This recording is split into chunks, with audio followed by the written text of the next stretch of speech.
ప్రభు పేట అందరికీ వందనం తెలియపరుస్తుంటున్నాను. ప్రియులారా, ప్రభు తన యొక్క మహాకృపను బట్టి మనకు నేటి దినాన్ని చూడటానికి అవకాశం ఇచ్చి ఉంటున్నాడు. అందుని బట్టి ప్రభుకు వందన చెల్లించుకోవాలి. అంత మాత్రమే కాదు, ప్రభు మన జీవితంలో చేసిన ప్రతి మేలు జ్ఞాపకం చేసుకుంటూ ఆయనకు మన స్తుతులు చెల్లించ బద్ధులమై ఉంటున్నాం. ప్రార్థన చేసుకొని మనం ఆరంభించుకుందాం.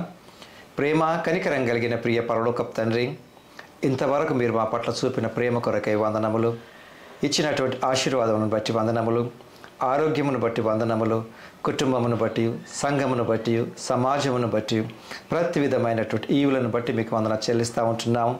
మరి ముఖ్యంగా మీరు మాకు ఇచ్చిన రక్షణను బట్టి మీకు స్తుతులు చెల్లిస్తుంటున్నాం. ఈ యొక్క సమయంలో కొన్ని నిమిషములు లేఖన భాగం ధ్యానించిన ఏంటుండగా మీ సన్నిధిని మాకు తోడుగా నుంచి మా జ్ఞానం చేత కాదు కానీ పరలోక జ్ఞానం చేత ప్రభువా వాక్యమును చూచి గ్రహించి అన్వయించుకొని దాని ప్రకారం జీవించే కృప దయచేయమని యేసు నామంలో అడిగి వేడుకుంటున్నాను తండ్రి, ఆమెన్. మంచిదండి, ఒక పాట పాడి మనము ప్రభుని ఆరాధిద్దాం.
వదలకనను ఎడబాయని దేవా, యెహోవా నా బలమా, యథార్థమైనది నీ మార్గం, పరిపూర్ణమైనది నీ మార్గం. యెహోవా నా దీపమును వెలిగించువాడు, నా చీకటిని వెలుగుగా చేయును.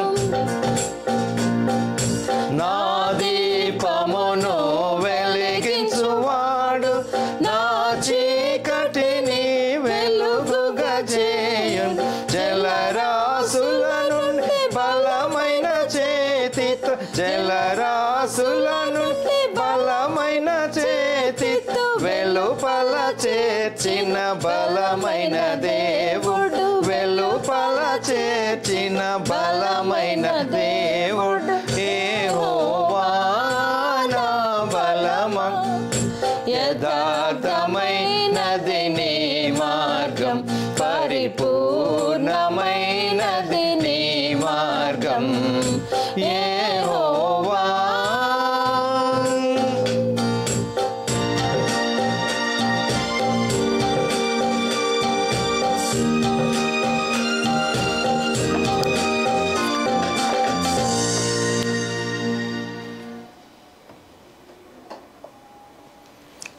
ఫ్రెండ్స్, నేటి దినం మనం ధ్యానించిన అయినటువంటి అంశము,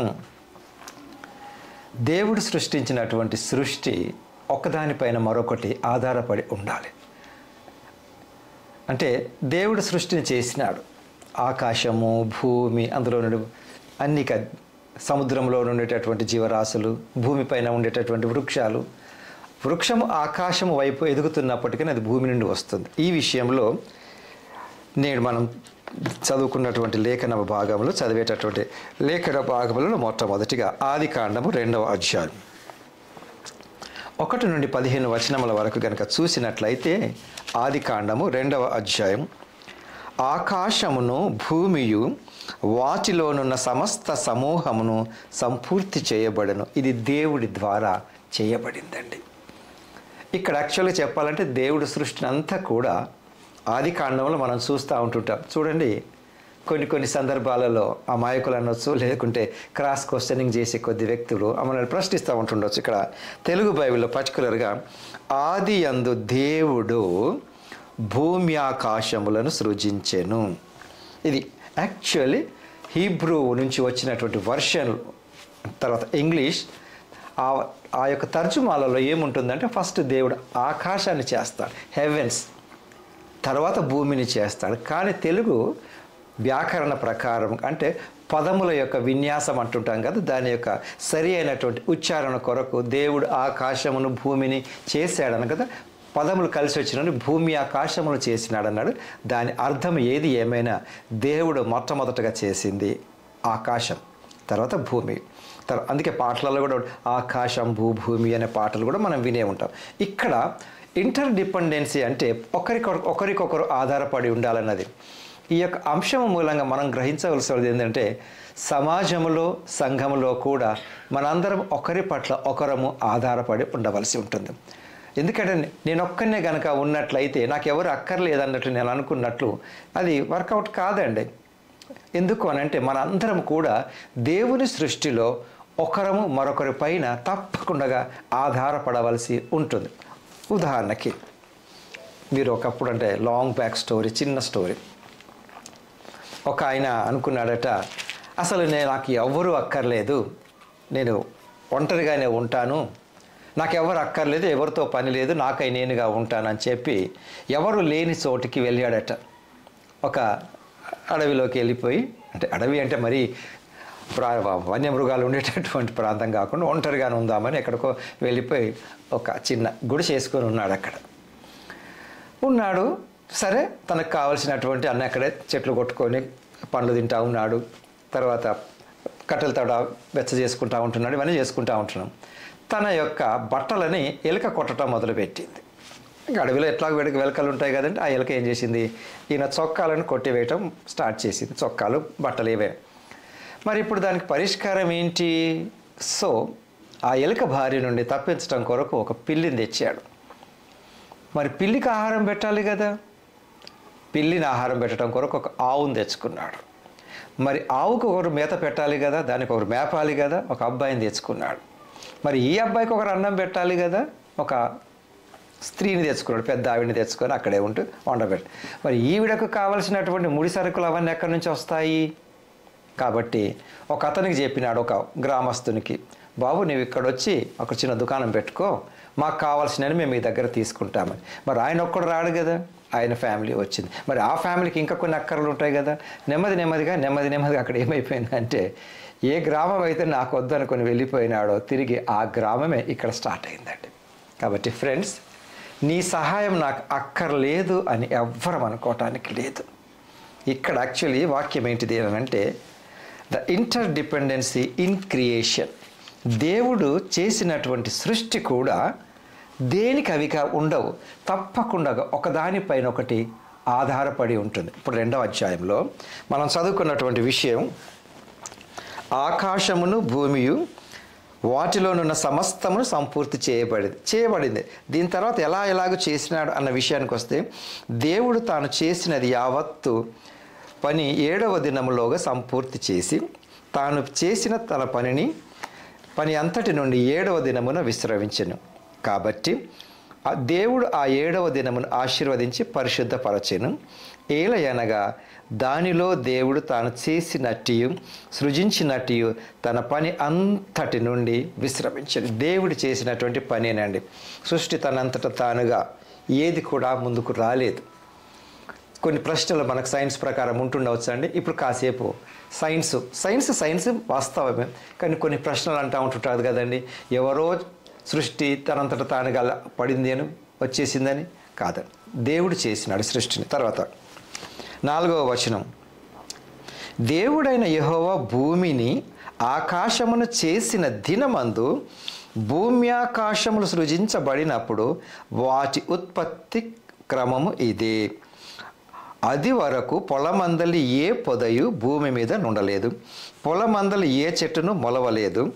ఏలయనగా దేవుడైన యెహోవా భూమి మీద వాన కురిపించలేదు, నేలను సేద్యపరచుటకు నరుడు లేడు. ఇక్కడ ఇప్పుడు దేవుడు చేసిన తర్వాత భూమి ఉంది అంత అలాగే ఉన్నాయి. ఇప్పుడు నేలను సేద్యపరచుటకు నరుడు లేడు. దేవుడు చేసిన పని. ఇప్పుడు మరి అదే మొక్కల నుంచి అదే పొదల నుంచి వాటికి అవిగా సహాయం చేసుకోలేవండి? లేదు. దేవుడు గొప్ప జ్ఞాని, శక్తి సంపన్నుడు. ఆయనకున్నటువంటి జ్ఞానము చాలా గొప్పది. ఓకే, వీటిని పని చేయటం కొరకు ఒక నరుణ్ణి చేసినాడు.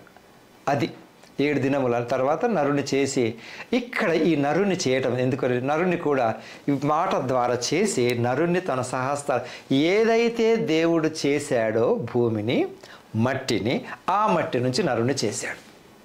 నరుని చేసి ఒక ఆకారం ఇచ్చినాడండి. దేవుడు తన జ్ఞానాన్ని ఉపయోగించి నరుడికి ఒక ఆకారం ఇచ్చినాడు. ఇక్కడ చూడండి, నరుడు దేవుడు యొక్క మట్టి నుంచి దేవుడు మనిషిని చేసి ఆ యొక్క నాసికా రంధ్రముల గుండా జీవవాయువు నోదుగా నరుడు జీవాత్మ అయినాడు. ఇక్కడ మూడింటి యొక్క కలయిక చూడండి. మట్టి నుంచి మానవుడు చేయబడ్డాడు. సరే, ఆదాము అని అతనికి పేరు పెట్టారు. అతనిలో మామూలుగా వాయువును ఊదినప్పుడు జీవ ఆత్మ అయినాడండి. ప్రాణం ఉంది. దేవుడి ఆత్మ కూడా అతను అంటే ఇతనిలో ఉన్నటువంటి ఈ భాగాలన్నీ కూడా భూమితో కనెక్ట్ చేసినాడు. భూమి మీద ఉండేటటువంటి ఈ యొక్క పొదలను శుభ్రం చేయమని, వృక్ష ఫలములు ఆయనకు ఆహారం అవుతాయని. అంటే దేవుడు సృష్టించినటువంటి సృష్టి ప్రకృతి పైన నేను ఆధారపడి ఉంటున్నాను. ఆ జీవ వృక్ష ఫలములన్నీ నాకు ఆహారములు, అవి నేను తినాలి, తిరిగి నేను సేద్యం చేయాలి. అది దేవుడిచ్చినటువంటి కనెక్షన్. అంతేకాకుండా 8వ వచనం చూద్దాం. దేవుడైన యెహోవా తూర్పున ఏదేనులో ఒక తోట వేసి తాను నిర్మించిన నరుని దానిలో ఉంచెను. ఈ నరుని ఎందుకు చేసినాడు? సేద్యపరచడం కొరకు. అంటే నాకు ఈ యొక్క సృష్టికి గార్డెన్కి ఇచ్చినటువంటి రిలేషన్ చూడండి. ఒక తోట వేసి దాను నిర్మించిన నరుని దానిలో ఉంచెను. మరియు దేవుడైన యెహోవా చూపునకు రమ్యమైనది ఆహారమునకు మంచిదునైన ప్రతి వృక్షమును ఆ తోట మధ్యను, జీవ వృక్షమును, మంచి చెడ్డల తెలివినిచ్చు వృక్షమును నేల నుండి మొలిపించెను. చూడండి, ఎక్కడి నుంచి వచ్చినాయండి? దేవుడు చేసినటువంటి ఆకాశం అక్కడ ఉంది, భూమి కింద ఉంది. ఈ భూమిలో నుండి ఈ మొక్కలు బయటకు వచ్చేసాయి. ఇది దేవుడి క్రియేషన్. మొక్క దేవుడి మాటకు లోపడతాయండి అన్నీ. తర్వాత ఇవి సరి అయినటువంటి క్రమశిక్షణలో ఉండు నిమిత్తమై ఈ యొక్క నరుని ఆ తోటలో పెట్టినాడు. మరియు ఇక్కడ చూడండి 10వ వచనం. ఆ తోటను తడుపుటకు ఏదేనులో నుండి ఒక నది బయలుదేరి అక్కడ నుండి చీలిపోయి 4 శాఖలాయి. మొక్కలు వచ్చాయి కదా, మరి వీటికి మొక్కలకు కూడా అందులో వాటికి ఆకులు ఆక్సిజన్ ఇస్తూ ఉంటుంటాయి. అన్ని కాదనుకోండి, కొన్ని. కాబట్టి అది ఆక్సిజన్ ఇవ్వాలి అని అంటే భూమి పైకి ఉన్నటువంటి వృక్షము కింద నేల నుండి సారాన్ని తీసుకోవాలి. మరి దానికి సారం రావాలంటే ఎక్కడ? ఆ నదిని కూడా దేవుడే చేసి ఇన్ని కనెక్షన్స్ ఇచ్చినాడండి. నది నేనే గొప్ప అనుకోవటానికి లేదు. ఆ నది కూడా కిందికి వెళ్ళిపోతూ ఉంటుంది. నీరు ఎప్పుడు కూడా పల్లము ప్రాంతాలకు వెళ్ళిపోతూ ఉంటుంది. అది దేవుడు చేసినాడు. కాబట్టి ఫ్రెండ్స్, ఈ యొక్క సృష్టి ఒకదానికొకటి ఏ రకంగా ఆధారపడి ఉన్నవో మానవులు కూడా సృష్టి పైన ఆధారపడి ఉంటున్నారు ఆహారం కొరకు. పైగా దాన్ని మన మనసులో సేద్యం చేయాలి. ఇల్లు కట్టుకోవడం కొరకు కూడా నేను ఆ వృక్షాలను కట్ చేసి ఏమండి నరికి ఇంటి కప్పు వేసుకుంటున్నాను కదా. కాబట్టి ఇక్కడ తర్వాత అక్కడ సరే ఆ దేశపు అంటే 14 నదుల గురించి 4 నదుల గురించి ఇచ్చినారుగా కాదు. కానీ తర్వాత 15 మరియు దేవుడైన యెహోవా నరుని తీసుకొని ఏదేను తోటను సేద్యపరచుటకు దానిని కాచుటకు దానిలో ఉంచెను.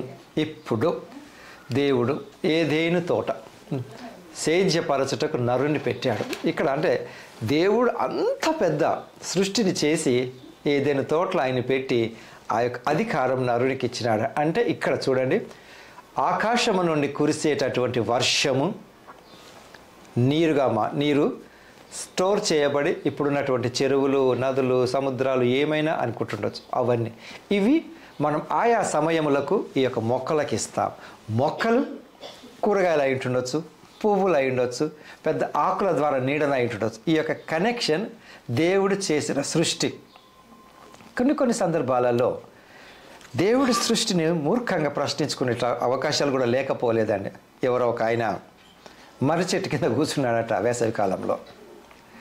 వేసవికాలంలో మర్రి చెట్టు కింద కూర్చుంటే ఆయనకు పక్కలే ఈ యొక్క ఒక తీగ, మర్రి చెట్టు పెద్ద వృక్షం, చిన్న కాయలు ఉంటాయి. అండ్ వేసవి కాలంలో పక్కకు ఒక ఈ పుచ్చకాయ అంటుంటారు కదండి, వాటర్ మెలన్, రఫ్లీ 2-3 kgs అలా ఉంటుంది. అది భూమి మీద వాకింది తీగ, అది గుమ్మడికాయ. చూసి అనుకున్నాడట, అబ్బా ఇంత పెద్ద చెట్టుకు చిన్న కాయ, ఇంత భూమి పైన ఉన్నాడు, ఈ చిన్న తీగకు ఇంత పెద్ద కాయ అయినా ఇది తప్పు, ఇది సరైన పద్ధతి కాదు అని ఒక ఆయన మూర్ఖంగా దేవుడి సృష్టి గురించి ఆలోచిస్తూ ఉన్నాడట. ఏంటండి, మర్రి చెట్టుకు చిన్న కాయ, ఈ యొక్క తీగకు పెద్ద కాయ, ఇది ఎక్కడ అన్యాయం అని అనుకునే లోపట్న ఏమైపోయిందంట, దేవుడు ఒక మర్రికాయ అంటే పండనిది కాయను జస్ట్ పై నుంచి తెగిపోయి అసలే వేసవి కాలంలో మండుతున్న ఈయన తలపై నీడ కూర్చున్నాడు అనుకోండి, ఆ మర్రికాయ చిన్న మర్రి తలపైన పడిందట. అంత దూరం నుంచి పైనుంచి కింద పడింది కదా, టక్కుమని దెబ్బ తగిలింది నీకు, అంటే గాయం అవ్వలేదు. అప్పుడు అనుకున్నాడట, ఓహో ఇందుకేనా ఈ గుమ్మడికాయను లేదా ఈ పుచ్చకాయను పైన పెట్టండి అని. చూశారండి, దేవుడి యొక్క సృష్టి చాలా గొప్పది, విచిత్రమైనటువంటిది. దాన్ని నేను అర్థం చేసుకోవాలి. సరే, ఇది ఆది కాండంలో చూసాం. మరి ఇప్పుడు కొలస్సీ పత్రికలో కనుక చూసినట్లయితే, నేడు మనం చదువుకున్నటువంటి పాఠ్య భాగంలో కొలస్సీ పత్రికలో ఏముందంటే 2వ అధ్యాయం 16 నుంచి 23 వరకు చూస్తే ఇక్కడ మనం చేయవలసింది 20వ వచనం నుంచి, మీరు క్రీస్తుతో కూడా లోకము యొక్క మూలపాఠముల విషయమై మృతి పొందిన వారైతే లోకములో బ్రతుకుచున్నట్టుగా మనుష్యుల ఆజ్ఞలను పద్ధతులను అనుసరించి చేత పట్టుకొనవద్దు, రుచి చూడవద్దు, ముట్టవద్దు అను విధులకు మీరు లోబడనేలా. అవన్నీ వాడుకొనుట చేత నశించిపోవును. అట్టివి స్వేచ్ఛారాధన విషయములలోను, వినయ విషయములలోను, దేహ శిక్ష విషయములలోను జ్ఞాన రూపకమైనవని ఎంచబడుచున్నవే కానీ శరీరేచ్ఛ నిగ్రహము విషయంలో ఏమాత్రము ఎన్నిక చేయతగినవి కావు. ఇక్కడ వితిన్ నా వ్యక్తిగతం గురించి కూడా మాట్లాడుతున్నాడు. నాలో నేను కూడా ఇంటర్ డిపెండెన్సీ అన్నది నాకు అవసరం. ఎవరైతే విశ్వసిస్తుంటున్నారో, దేవునిని విశ్వసించినారో, ఈ వ్యక్తి ఈ లోకంలో 2 విధములైన జీవితాన్ని జీవిస్తూ ఉంటుంటాడు. ఇతరులను, ఈ లోకస్తులను తృప్తి పట్టడం కొరకు, మరొకటి నా అంతరంగంలో ఉన్న దేవుడి ఆత్మను తృప్తిపరచడం కొరకు. ఈ ఇద్దరికి పోరాటము జరుగుతూ ఉంటుంటాయి. ఒకవేళ ప్రతిదానికంటే బైబిల్లో కనుక చూసినట్లయితే ఈ యొక్క నేత్రాశ, జీవపు డంబం, శరీరాశ, ఇవన్నీ నన్ను దేవుడి నుంచి దూరం చేయొచ్చు. నేను కంటి ద్వారా ఒక దాన్ని చూసినానండి, ఆ వెంటనే నాలో జీవపు డంబము, అహం పెరగచ్చు. అప్పుడు నేను ఎంతవరకు నా శరీరములలో కూడా ఉన్న దేవుని ఆత్మ ఎంతవరకు బయటకు పని చేస్తున్నది అన్నది ఇక్కడ అగుపడాలి.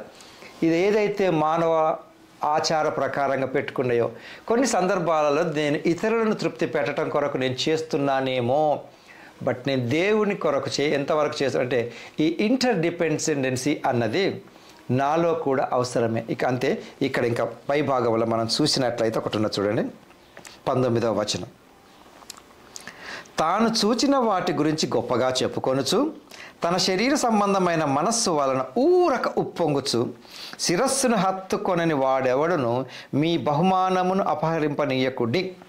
ఆ శిరస్సు మూలగా సర్వ శరీరము కీళ్ల చేతను నరముల చేతను పోషింపబడి అతకబడినదే దేవుని కలుగు వృద్ధితో అభివృద్ధి పొందుతున్నది. ఇక్కడ ఇంటర్ డిపెండెన్సీ అనేది ఎక్కడ వస్తుందంటే, కొన్ని సందర్భాలలో నేను ఇతరుల చేత మోసపరచబడే అవకాశము లేకపోలేదు. మోసపరచబడే అవకాశం ఉంటుందండి. ఈ శిరస్సు, సంఘమునకు శిరస్సు దేవుడు క్రీస్తు. అక్కడి నుంచి ఆధారపడి నేను ఇప్పుడు ఇంతకుముందు చదివింది సృష్టి పైన నేను ఆధారపడి, నా పైన సృష్టి కూడా ఆధారపడింది. నేనే కనుక పొలంలోకి వెళ్ళేటటువంటి నీరును ఆ పొలంలోకి మడికట్టలోనికి పంపకపోతే మీరు ఈ వరి పొలాల్లోకి వెళ్ళి చూడండి ఎంత చక్కగా డిజైన్ చేస్తారండి. ఒక పొలంలోనికి వచ్చిన నీరు ఈ యొక్క మడి నిండిన తర్వాత రెండో దగ్గరికి వెళ్తుంది. తక్కర మడి కట్లల్లో కూడా ఏమండి ఇంకా ఈ యొక్క వరిని తినకుండా ఉండు నిమిత్తం మడి కట్లలో అక్కడిక్కడ బంతి పువ్వులను పెడతా ఉంటుంటారు. వాటికి అంటే పక్షులను ఎంతవరకు కాపాడాలో చూడండి, పక్షులు కూడా భోంచేస్తూనే ఉంటుంటాయి, ఈ వరిని తింటూ ఉంటుంటాయి. బట్ ఏది ఏమైనా ఈ యొక్క రైతు అన్న వ్యక్తి ఆదాము ఆ రోజు సేద్యం ఏ రకంగా చేసినాడో అదే రకంగా ఇప్పుడు ఈ కొలస్సీ పత్రికలో కనుక వచ్చినట్టయితే పౌలు గారు మనకు జ్ఞాపకం చేస్తున్న విషయం ఏంటంటే ఆధ్యాత్మిక విషయాన్ని మనకు జ్ఞాపకం చేస్తున్నాడు. కొన్ని సందర్భాలలో ఇక్కడ ఎలా నేను మోసపరచబడతానన్న విషయాన్ని మాట్లాడుతున్నాడు. ఊరకనే కొద్దిమంది ఉప్పొంగుచ్చు అంటే ఇక గొప్పగా అసలు ఎందుకు నువ్వు అలా పొంగిపోతున్నావు అన్న దాని గురించి కూడా నేను ఆలోచించాను. అటువంటి వ్యక్తులు నన్ను మోసం చేయొచ్చు. అప్పుడు నేను ఎవరిపైన ఆధారపడాలండి? దేవుడిపైన ఆధారపడాలి. అందుకే అంటున్నాడు శిరస్సును అంటుకొన్నబడే ఇక్కడ జ్ఞానము, నాలెడ్జ్, ఆలోచన, చూపులు ఇవన్నీ ఇక్కడ ఉన్నాయి కదండి. ఇవి చెప్పినట్టే కదా ఈ చేతులు చేస్తూ ఉంటున్నాం. కాబట్టి నువ్వు దీనికి కనెక్షన్ అయిపోయి అంటే నీ జ్ఞానము పరలోకమందు ఉన్నటువంటి దేవుడి చేత నుంచి పొందుకున్నదై ఇహలోకపు వాంఛలపైన ఆధారపడకుండా ఇంటర్ డిపెండెన్సీ దేవుడిపైన ఆధారపడి ఉండటం అనేది నేర్చుకోవాలని ఈ పత్రికలో మనకు పౌలు గారు ఇస్తున్నటువంటి హెచ్చరిక ఏంటంటే నీవు దేవుడిపైన ఆధారపడాలి అన్నది ముఖ్యమైనటువంటి విషయం. అంతేకాకుండా 19వ వచనం మళ్ళీ చదువుతున్నాను చూడండి. తాను చూచిన వాటి గురించి గొప్పగా చెప్పుకొనొచ్చు, తన శరీరం సంబంధమైన మనస్సు వలన ఊరికే ఉప్పొంగొచ్చు. శరీర సంబంధమైన మనస్సు చూచిన వాటి గురించి గొప్పలు చెప్పుకుంటారు. కొద్దిమంది కొన్ని క్యారెక్టర్స్ మనకు అప్పుడప్పుడు విచిత్రంగా దొరుకుతూ ఉంటుంటారండి. ఇక వాళ్ళు చెప్పేటటువంటి విషయాలు ఎలా ఉంటుంటాయి అంటే ఇక వాళ్ళ తోటలో పెద్ద కూరగాయలు పండే అంత పెద్ద సోరకాయ అసలు ఎప్పుడు చూడలేదట ఆయన. ఇక అలాగే ఉంటాయి. ఆయన చెప్పే విధానాన్ని బట్టి కూడా మనకు ఎలా ఉంటుంది అని అంటే నిజంగానే అబ్బా నేను చూసింటే బాగుండు, అది నిజమో వాస్తవం మనకు తెలియదండి. కానీ నువ్వు ఉప్పొంగాల్సింది అక్కడ కాదు, నిన్ను సృష్టించినటువంటి దేవుడి పైన నువ్వు ఉప్పొంగాలి అన్నది మెయిన్ అండి. ఊరకాయ ఉప్పొంగుతూ ఉంటుంటారు. ఇక కొద్దిమంది చెప్పే మాటల తీరుని బట్టి కూడా ఎలా ఉంటుంది అంటే ఇంక్లూడింగ్ భోజనం గురించి కూడా మాట్లాడతాం. అబ్బా ఏం టేస్ట్ ఉండిందండి అని అవతల చెప్పే వ్యక్తి ఈ కూర్చున్న వ్యక్తికి కూడా తినాలన్న కోరిక కలిగిస్తావు. ఇక్కడ నువ్వు కంట్రోల్లో ఉండాలన్నది ఇక్కడ మాట చెప్తున్నాడు. ఎనీథింగ్ నిన్నెవరు మోసపరచబడకుండా ఉండు నిమిత్తమని. సరే, ఇప్పుడు ఇటువంటి విషయాలలో ఎలా మోసపరచబడుతుంటున్నారు అన్నది మత్తయి సువార్తలో చూద్దాం. మత్తయి సువార్త 13వ అధ్యాయం. యేసు ప్రభు యాక్చువల్గా ఈ భూలోకం మీద ఉన్నప్పుడు అన్నీ మామూలు ఎగ్జాంపుల్స్ చెప్పాడు. భూమి, జంతువులు, పక్షులు, విత్తనములు, పొలములు, ఎందుకంటే మనకు సులువుగా అర్థం అవుతాయని. ఈ మధ్య కాలంలో మనం చిన్నగా ఉన్నప్పుడు ఒకప్పుడు ఏ ఫార్ యాపిల్ చదువుకున్నారు ఇంగ్లీష్లో, బి ఫార్ బిస్కెట్ అని చదువుకున్నాం. తర్వాత ఇప్పుడు ఏ ఫార్ అంటే ఈ మధ్య అంటే విమర్శించు గురించి కాదు, చిన్నపిల్లలు ఏ ఫార్ అంటే ఆండ్రాయిడ్ అంటాడు. ఇక అది ఒక రకమైనటువంటి బి ఫార్ బ్లూటూత్ అంటాడు, సి ఫార్ కంప్యూటర్ అంటున్నాడు కదండి. మారిపోయినాయి కదా ఎగ్జాంపుల్స్ కూడా. అలాగే ఇప్పుడు బైబిల్లో యేసు ప్రభు చెప్పినటువంటి ఉదాహరణని నేను గ్రహించాలి. ఆయన ఏం చెప్పాడు? ఆ దినమందు యేసు ఇంట నుండి వెళ్ళి సముద్ర తీరమున కూర్చుండెను. బహుజనములు తన యొద్దకు కూడి వచ్చినందున ఆయన దోణి ఎక్కి కూర్చుండెను. ఆ జనులందరూ ధరిని నిలిచి ఉండగా ఆయన వారిని చూచి చాలా సంగతులను ఉపమాన రీతిగా చెప్పాను. ఎట్లనగా, ఇదిగో విత్తువాడు విత్తుటకు బయలు వెళ్ళెను. వాడు విత్తుచుండగా కొన్ని విత్తనములు త్రోవ ప్రక్కను పడేను. పక్షులు వచ్చి వాటిని బ్రింగివేశాను. కొన్ని చాలా మన్ను లేని రాతి నేలను పడిన. అక్కడ మన్ను లోతుగా ఉండనందున అవి వెంటనే మొలిచెను. కానీ సూర్యుడు ఉదయించినప్పుడు అవి మాడి వేరులేనందున ఎండిపోయాను. ఈ రకంగా కొన్ని ముండ్ల పొదలలో పడెను. ముండ్ల పొదలు ఎదిగి వాటిని అణిచివేసెను. కొన్ని మంచి నేలను పడి ఒకటి 100 అంతలుగాను, ఒకటి 60 అంతలుగాను, ఒకటి 30 అంతలుగాను ఫలించాను. తర్వాత చెప్పినాడండి. ఏమేం చెప్పినాడు? ఒకటేమో రోడ్డు పక్కన పడ్డాయి. విత్తనములు త్రోవ ప్రక్కన పడ్డాయి. ఒకటి, పక్షులు ఎత్తుకెళ్ళిపోయినాయి. మన్ను లేని రాతి నేల రెండవది, సూర్యుడు రాగానే ఎండిపోయినాయి. మూడవది ముండ్ల పొదలు పడిపోయినాయి. ఒకటి, నాలుగవది మంచి నేలన పడ్డాయి.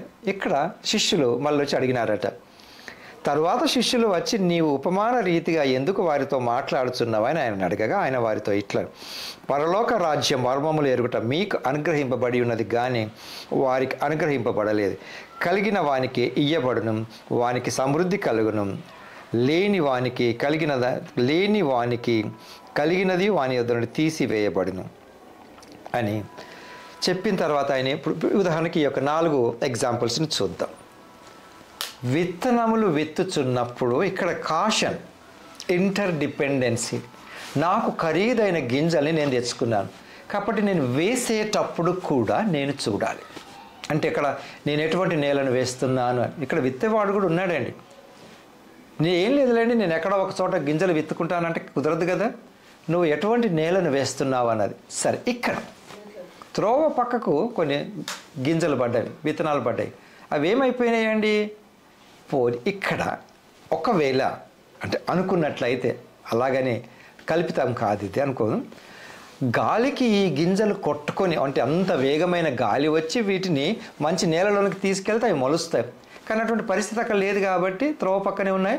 అంటే పక్షులకు ఆహారంగా అవి ఆగుపడ్డాయి. పక్షులకి ఏంటంటే గింజ కనపడినప్పుడు అది ఎక్కడ వేశారని చూడవు కదా, అవి అవి తినేసినాయి. కాబట్టి విత్తినటువంటి వారి విత్తనములు వ్యర్థమైపోయినాయి. గమనించండి అండి. ఇదే రకంగా వాక్యము చెబుతున్నటువంటి వ్యక్తి కూడా ఆలోచిస్తాడు, నేను ఎక్కడ విత్తనములు విత్తుతున్నానని. చూడండి, కాబట్టి ఆయా సమయములను బట్టి, ఆయా సందర్భాలను బట్టి దైవాభిషేకం వలన, దైవ ఆవేశం వలన మాట్లాడే వ్యక్తి కూడా సరి అయిన చోట సరి అయిన రీతిలో దేవుడి సమయానుకూలంగానే మాట్లాడతారండి. ఇక్కడ ఇంకొక కొన్ని సందర్భాలలో కొద్దిమంది వ్యక్తులు చాలా వరకు అంటే అంటుంటారు, వాక్యం చెప్పే వ్యక్తి దేవుడి ద్వారా ఆయన ప్రేరేపింపబడి ఏం చెప్పాలనుకున్నాడో చెప్తా ఉంటుంటాడు. ఆయనకు వాక్యం ఇచ్చినటువంటి, వాక్యంలో ఉన్నటువంటి అనుభవం, దేవుడితో ఆయనకున్నటువంటి సహవాసాన్ని బట్టి ఆయన వాక్యం చెప్తా ఉంటుంటాడు. కొన్ని సందర్భాలలో కొద్దిమంది ఏమనుకుంటా ఉంటుంటారంటే, నేను అనుకున్నది నువ్వు చెప్పింటే బాగుండని అనుకుంటారని. మరి అటువంటిప్పుడు యేసు ప్రభు దగ్గరికి ఇంతమంది ప్రజలు వచ్చినప్పుడు యేసు ప్రభు అనుకున్నది చెప్పాడు కదా.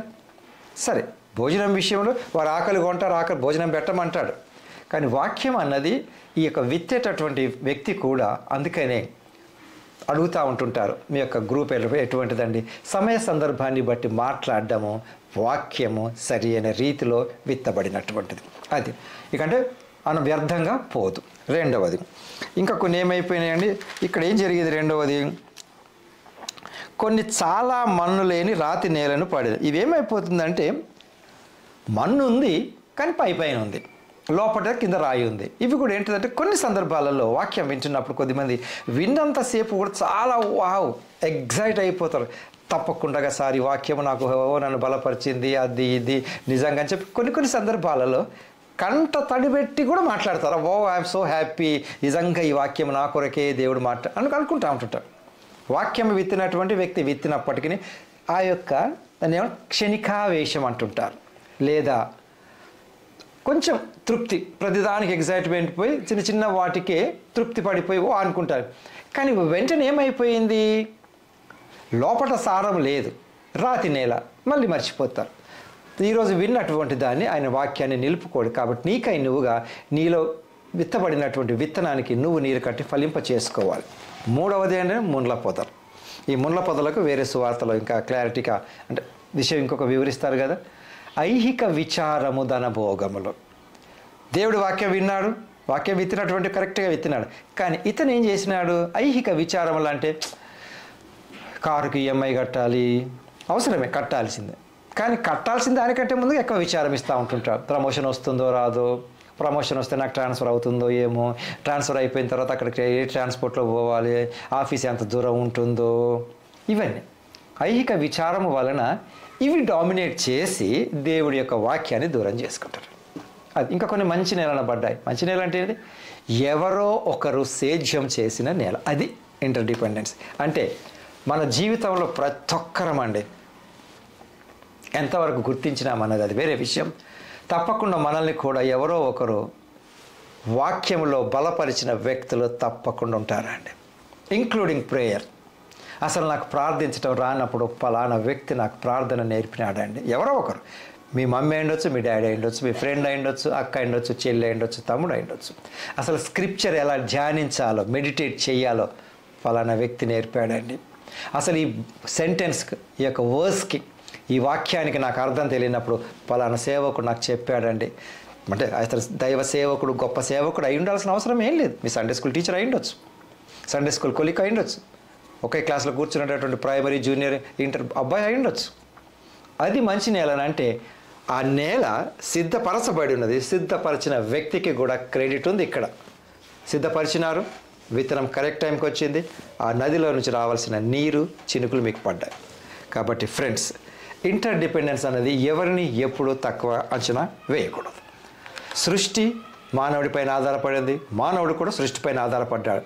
ఒక 24 గంటలు సూర్యుడే ఉంటే తట్టుకోలేం, 24 గంటలు చంద్రుడే ఉంటే తట్టుకోలేం కదా, అంత వేడి తట్టుకోలేం. కాబట్టి దేవుడు తన సృష్టిని ఆయా ప్రకారంగా చీకటి చేసినాడు, వెలుగు చేసినాడు, రాత్రి అన్నాడు, పగలు అన్నాడు. ఇంకా కీర్తనలో 104:24 వచనం చూస్తే, యెహోవా నీ కార్యములు ఎన్నెన్ని విధములుగా నున్నవి, జ్ఞానము చేత నీవు వాటినన్నిటిని నిర్మించితివి, నీవు కలగజేసిన వాటితో భూమి నిండి ఉన్నది.